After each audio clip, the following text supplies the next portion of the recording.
Bonjour à tous, je vais vous présenter dans cette vidéo la méthode qui consiste à comprendre ce que c'est qu'une évolution et à la traduire mathématiquement. Alors dans cette vidéo et dans cette méthode, on va utiliser la même notation que pour les autres vidéos, les vidéos qui vont suivre. Notamment la valeur initiale, on va l'appeler V0 et la valeur finale, on va l'appeler V1. Et donc on va étudier l'évolution de V0 vers V1. Donc il y a plusieurs façons. On va pouvoir parler de variation absolue. Donc la variation absolue, c'est quoi? C'est tout simplement V1 moins V0, la formule qui est ici. C'est-à-dire c'est la valeur finale moins la valeur initiale. Donc, en gros, ça nous traduit l'évolution en termes de nombre. Ça nous donne en gros l'écart entre la valeur finale et la valeur initiale. Deuxième façon, c'est la variation relative, qu'on appelle aussi taux d'évolution, qu'on peut appeler T, hein, T comme T d'évolution, taux comme taux d'évolution. Ça nous traduit l'évolution en proportion. En fait, là, on a la formule ici, c'est V1 moins V0. En gros, on retrouve la formule ici de la variation absolue, divisé par V0. Et donc ça nous donne la variation relative, c'est-à-dire le taux d'évolution. Quand on veut ce taux d'évolution en pourcentage, on va multiplier par 100. Donc on obtient cette formule ici. Quand on utilise cette formule-là, on obtient directement le taux d'évolution en pourcentage. La variation absolue, quand elle est positive, ça veut dire quoi? C'est-à-dire que l'écart entre V1 moins V0, la différence entre V1 et V0, si elle est positive, ça veut bien dire que V1 est plus grand que V0. À ce moment-là, ça veut dire qu'on a une augmentation. Donc quand la variation absolue elle est positive, on a bien une augmentation. Et évidemment, quand on calculera le taux d'évolution, vu qu'on a une augmentation, quand on fera ce calcul-là, on obtiendra forcément un taux qui sera positif.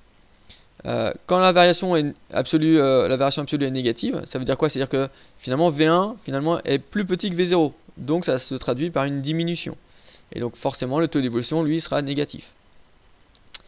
Alors j'ai pris un exemple, j'ai pris le nombre d'utilisateurs quotidiens de l'application TikTok est passé de 40 millions à 150 millions dans les 6 premiers mois de l'année 2018.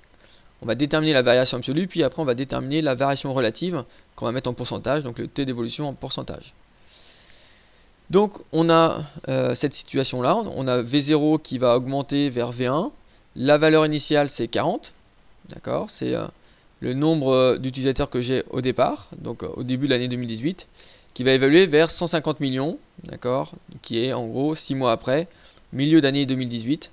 Donc on évolue bien de 40 millions vers 150 millions. Donc si je fais la formule de la variation absolue, c'est V1 moins V0. Donc si je fais ce calcul, donc 40 millions, c'est mon V0, c'est mon nombre de départ. V1 que j'ai mis en vert, c'est 150 millions, donc c'est ma valeur finale. Donc si je fais V1 moins V0, j'obtiens 150 moins 40, c'est-à-dire 110. Donc la variation absolue ici, elle est de 110. Ça veut dire quoi? Ça veut dire que j'ai 110 millions d'utilisateurs supplémentaires entre le début de l'année 2018 jusqu'à le 6e ou 7e mois de l'année 2018. Ça, c'est la variation absolue. Maintenant, si on veut calculer le taux d'évolution, donc la valeur de t ici, on va utiliser cette formule-là, c'est la formule du cours, V1 moins V0 sur V0. Sachant que V1 moins V0, on va retrouver évidemment le même résultat, hein, c'est-à-dire 110, hein, le résultat de la variation absolue, divisé par V0, donc divisé par la valeur initiale. Si on veut mettre ce taux d'évolution en pourcentage, qui est le cas, on veut le taux d'évolution ici en pourcentage dans la question, donc on va multiplier par 100.